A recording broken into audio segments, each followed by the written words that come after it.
नमस्कार, मैं चुनचुन कुमार। स्वागत है झारखंडी हिंदी न्यूज पर। चलिए जानते हैं आज की छोटी बड़ी सभी महत्वपूर्ण खबरों को। ऑफलाइन संचालन कर रहे हैं 8वीं, 9वीं और 11वीं की कक्षा, लेकिन परीक्षा संचालन के लिए ये आदेश का पालन जरूरी। राज्य सरकार ने 1 मार्च से स्कूलों में 8वीं, 9वीं और 11वीं की ऑफलाइन कक्षा आरंभ करने की अनुमति दी है, लेकिन ऑफलाइन परीक्षा लेने पर पाबंदी लगा दी है। केवल बोर्ड परीक्षा ही ऑफलाइन होगी, अन्य कक्षाओं की परीक्षा ऑनलाइन ही लेनी होगी। 18 फरवरी को राज्य आपदा प्रबंधन समिति की बैठक में लिए गए फैसले के आलोक में सरकार ने 23 फरवरी को आदेश जारी कर दिया है। आपदा प्रबंधन विभाग द्वारा जारी आदेश में लिखा गया है कि स्कूल पूर्व की तरह डिजिटल कंटेंट और ऑनलाइन क्लास जारी रहेगी। विनोबा भावे में अब ऑफलाइन कक्षाएं 1 मार्च से चलेगी। इन आदेशों का अनुपालन करना होगा जरूरी।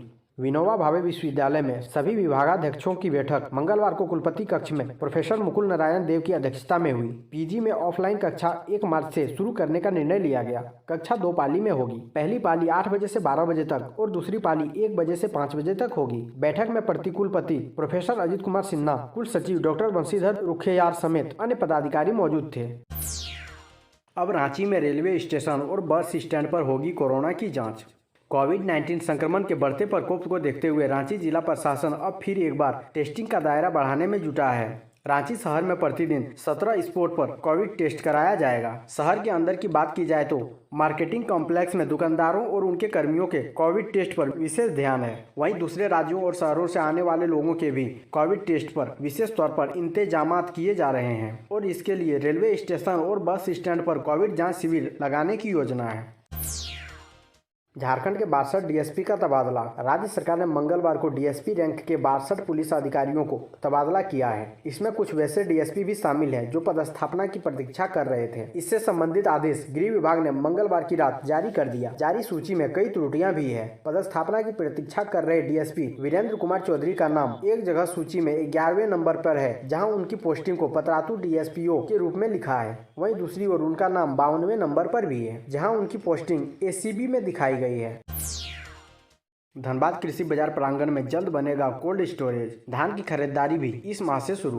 कृषि बाजार बरवा अड्डा में कोल्ड स्टोरेज बनाया जाएगा। जल्द ही इस पर काम होगा। इसका फायदा आने वाले समय में आसपास के किसानों को मिलेगा। किसानों को उत्पाद के बदले अच्छी कीमत मिल पाएगी। ये बातें राज्य के कृषि मंत्री बादल पत्रलेख ने कही। वह मंगलवार को यहाँ जिला परिषद मैदान में आयोजित कृषि प्रदर्शनी सह किसान गोष्ठी को संबोधित कर रहे थे। उन्होंने कहा कि हर एक किसान को लाभ मिले, इसके लिए चैम्बर ऑफ कॉमर्स का गठन किया जाएगा। इसका काम होगा किसानों के मुद्दों को उठाना।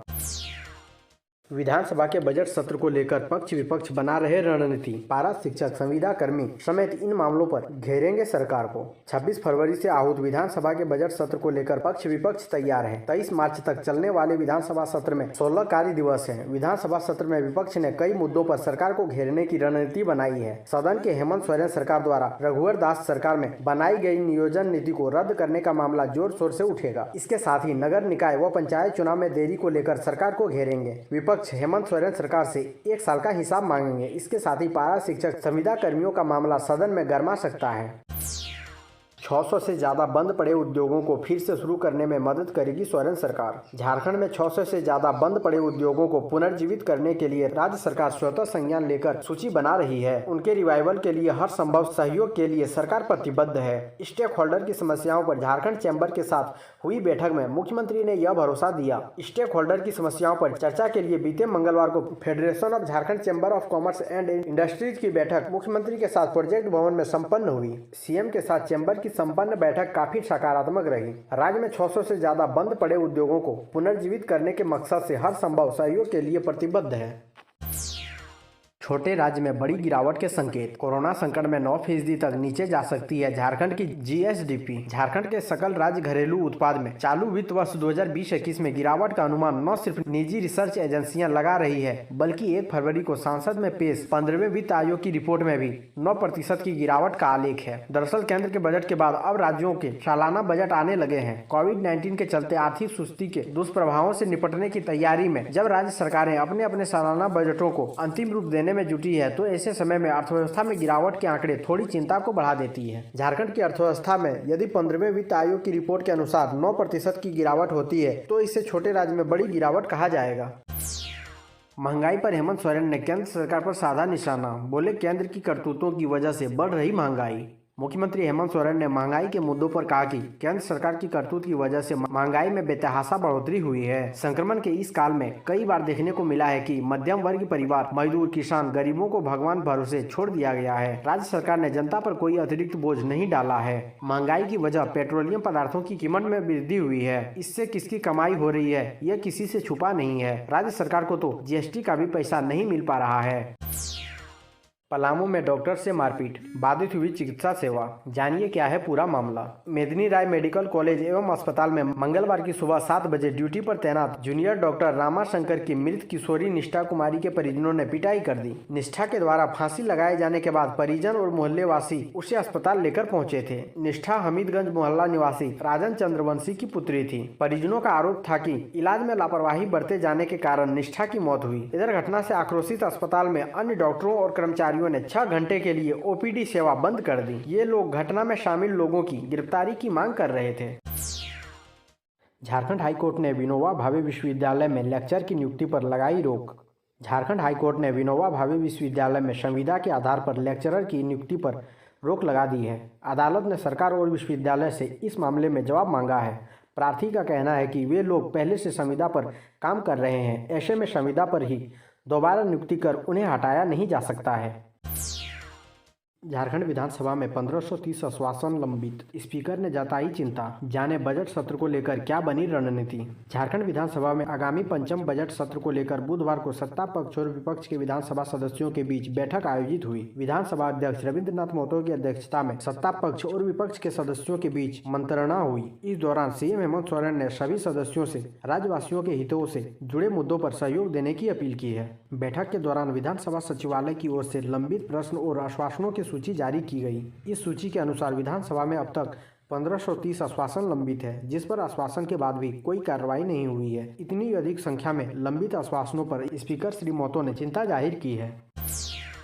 रांची व जमशेदपुर के बीएड अभ्यर्थी परेशान, दाखिले के बाद कॉलेज कह रहे पैसा वापस ले जाओ। झारखंड संयुक्त प्रवेश प्रतियोगिता पार्षद द्वारा बीएड में दाखिले के लिए राज्य स्तर पर जारी औपबंधिक सीट आवंटन सूची पिछले 15 फरवरी को अचानक रद्द कर दी गई है। द्वितीय ऑनलाइन साक्षात्कार के माध्यम से अभ्यर्थियों की यह सूची तैयार की गई थी। इधर जारी सूची के आधार पर अभ्यर्थियों ने आवंटित कॉलेजों में दाखिला ले लिया। दाखिले के एवज में कॉलेजों ने 40,000 रुपए की रसीद भी काटकर थमा दी। यही नहीं, अभ्यर्थियों को क्रमांक नंबर आवंटित कर दिया गया। अभ्यर्थी दाखिले के बाद पढ़ाई के लिए तैयार रह रहे थे। इसी बीच अब संबंधित कॉलेजों की ओर से सूचना दी जा रही है कि दाखिला सूची रद्द कर दी गई है। अभ्यर्थी कॉलेज आकर अपना पैसा वापस ले जाए।